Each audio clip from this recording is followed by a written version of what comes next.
The Nutcracker, illustrated by Valeria Docampo, based on the New York City Ballet production of George Balanchine's The Nutcracker.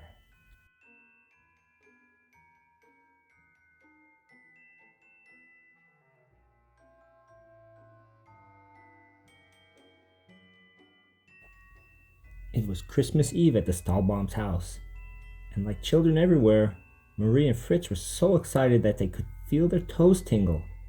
Their parents were decorating the Christmas tree before the big holiday party, and Marie and Fritz were not allowed into the great room until it was done. They jostled each other to sneak a peek at the glittering tree through the keyhole. At last the guests arrived, and the doors were thrown open. "Let the party begin!" everyone cried as they joyfully filled the festive room. The children danced and played, and everyone was merry until the lights flickered and the room grew dark. A mysterious man with a young boy entered from the shadows.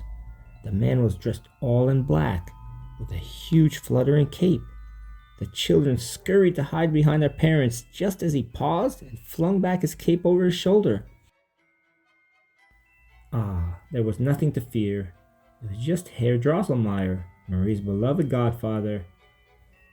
Marie flew into his arms for a hug and shyly met his young nephew. Herr Drosselmeyer was a toy inventor, and a visit from him was always full of surprises.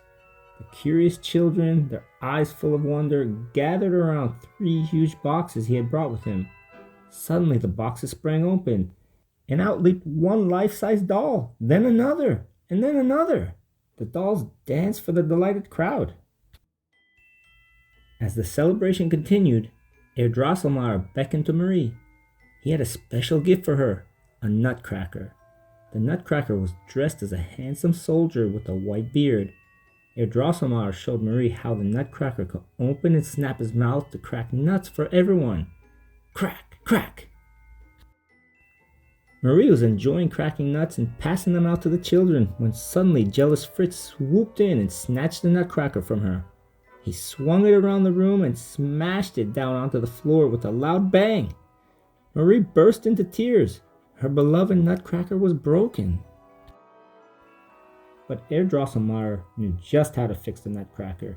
He tied a scarf around the nutcracker's head like a bandage and handed him back to Marie, who cradled him in her arms. Then Herr Drosselmeyer's nephew gave Marie a tiny bed that was the perfect size for a nutcracker, and Marie nestled him in it to rest. The party was coming to a close, and everyone joined in for one last grand dance. When the music ended, the guests bundled up and made their way out into the frosty night air. Marie waved goodbye to her dear godfather and his handsome nephew. It had been a long evening, and it was time for bed.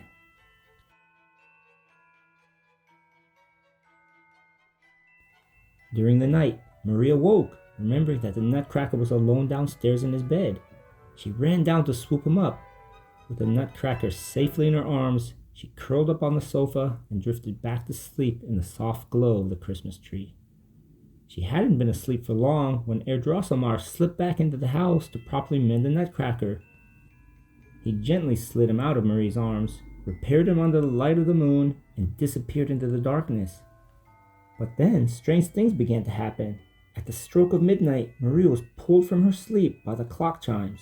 She rubbed her eyes in surprise. Great big mice appeared from the shadows and began to scurry across the room. With a rumble and a shake, the tree began to grow before her eyes. The lights were flashing brightly as it rose higher and higher. Marie had never seen anything so big. Then Fritz's toy soldier sprang to life. They marched into battle the mice. The mice were led by the fierce and terrible Mouse King, who wore a shiny crown on his head. Then the Nutcracker himself came to life, growing until he was the size of Marie. His bed, now huge, spun around and around. The Nutcracker leaped out of the bed to lead the battle against the mice. The Mouse King towered over the Nutcracker, taunting him, when a quick-thinking Marie threw her slipper and it landed on the king's head. He turned to look away, and the Nutcracker toppled him over. The Nutcracker triumphantly claimed the Mouse King's crown in victory.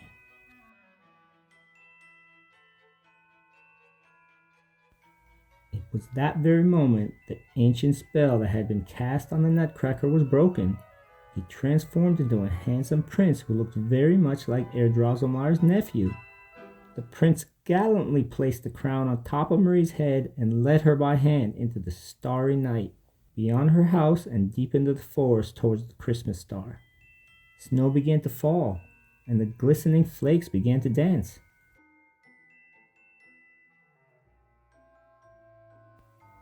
The prince took Marie on a fantastic journey. They boarded a cozy walnut boat and sailed into the night, soon landing in an enchanted kingdom called the Land of Sweets. The Land of Sweets was a magical place filled with candy dripping in icing and magnificent, delicious colors as far as the eye could see. News of their arrival traveled fast, and Marie and the prince were greeted by the Sugar Plum Fairy, who reigned over the land. She welcomed them with a curtsy, and with a wave of her sparkling wand, a host of delights from her kingdom appeared before them. The prince told the story of their great battle with the Mouse King. "Oh, you are both very brave," the Sugar Plum Fairy said. Then she invited them to celebrate by settling in two magnificent candy thrones, with big bowls of chocolate, cake, and ice cream set before them. The Sugar Plum Fairy summoned everyone in the Land of Sweets to dance for the Prince and Marie in honor of their victory.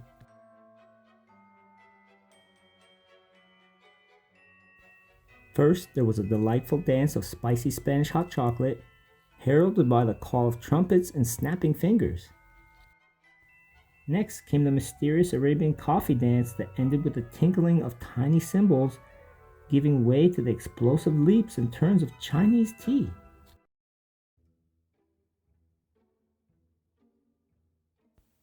The jumping candy canes emerged next, leaping high into the air and dancing through hoops. What could come after candy canes?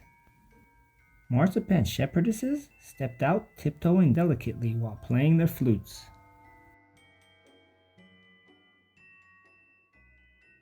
The biggest surprise of all was the gigantic Mother Ginger, who swaggered before them. All of a sudden, 8 tiny clowns called polichinelles sprang from beneath her skirt and danced to the rhyme of her tambourine. As Mother Ginger scooted her children off, a garden of flowers appeared. Amid the blooms was a shimmering dewdrop fairy, and with each step she brought every single petal to life in blossoming swirls of pink. Finally, the regal Sugar Plum Fairy returned with her noble cavalier. They floated gracefully about, and then she spun faster and faster before leaping into his arms. It was all so deliciously marvelous.